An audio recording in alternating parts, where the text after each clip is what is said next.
హరి ఓం శ్రీమాత్రే నమః. లలితా సహస్రనామ పారాయణలో భాగంగా ఈరోజు అమ్మవారి నామం 886వ నామం, 8 అక్షరాల నామం ధనధాన్య వివర్ధిని. ఈ నామంతో అమ్మవారికి నమస్కారం చేసుకున్నప్పుడు ఓం ధనధాన్య వివర్ధిన్యై నమః అని చెప్పుకోవాలి. యజ్ఞద్రవ్యాలను పెంచి అనుగ్రహించేటువంటి తల్లి ఎవరైతే ఉన్నారో ఆవిడ పరాశక్తి. అగ్నిహోత్రంలో చరువు వేయాలి. యజ్ఞద్రవ్యాలు పుట్టే దేశంలో మనం పుట్టడం అనేది మనకు ఒక అదృష్టం. దీన్నే ఈ యజ్ఞద్రవ్యాలు లభించి యజ్ఞాలు జరిగే ఈ వేదభూమినే యజ్ఞభూమి అని చెప్తారు.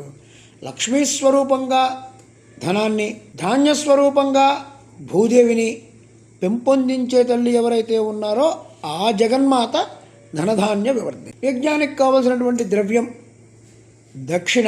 ధనం అంటే దక్షిణ, ద్రవ్యం అంటే ధాన్యం, కనుక ధనధాన్య వివర్ధిని. దక్షిణ చేతనే యజ్ఞం ధన్యమవుతుంది. యజ్ఞానికి ప్రధానమైనటువంటి ధనము, ద్రవ్యము, ధర్మము, ఈ 3 చెప్పారు. 4వది మంత్రం చెప్పేవాడు కావాలి. వేదమంత్రం చెప్పాలంటే వేద జీవనం ఉండాలి. మంత్రాలు కంఠస్థం చేసి అప్పచెప్పేస్తే అది వేదం కాదు.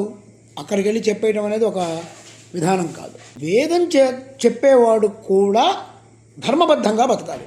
బ్రాహ్మీ ముహూర్తంలో లేవాలి. సకాలంలో సంధ్యావందనాలు, దేవతార్చన, అనుష్ఠానాలు చేయాలి. వాళ్ళ నిత్యకృత్యాలు చేసుకుంటూ ఉంటేనే వాళ్ళు చెప్పే వేద మంత్రాలు శక్తివంతం అవుతాయి. లేకపోతే ఊరికినే ఏదో మాటల కింద మాత్రమే అవుతాయి. ఆచారహీనం నపనంతి వేదాహ. ఆచారహీనుణ్ణి వేదమంత్రం కూడా పవిత్రం చేయలేదంట. వేదాచారం ప్రకారం జీవించే వాళ్ళల్లో ఆచార రూపంలో, విద్యారూపంలో ఉన్నది అమ్మ తల్లే. అలాంటి అమ్మ ఆచారవంతులు, వైదిక జీవనం గడిపేవాళ్ళు వచ్చి యజ్ఞంలో కూర్చుంటే అమ్మ చాలా సంతోషిస్తుంది. అలాంటిది ఆ స్థితి పొందడానికి అమ్మ, అది వృద్ధి చెందడానికి అమ్మ దారి చూపిస్తుంది. అలాంటి తల్లి ధనధాన్య వివర్ధిని. ఓం ఐం హ్రీం శ్రీం ధనధాన్య వివర్ధిన్యై నమః. ఓం శ్రీమాత్రే నమః. ఓం శ్రీ మహారాజ్ఞే నమః. శ్రీమత్సింహాసనేశ్వర్యై నమః.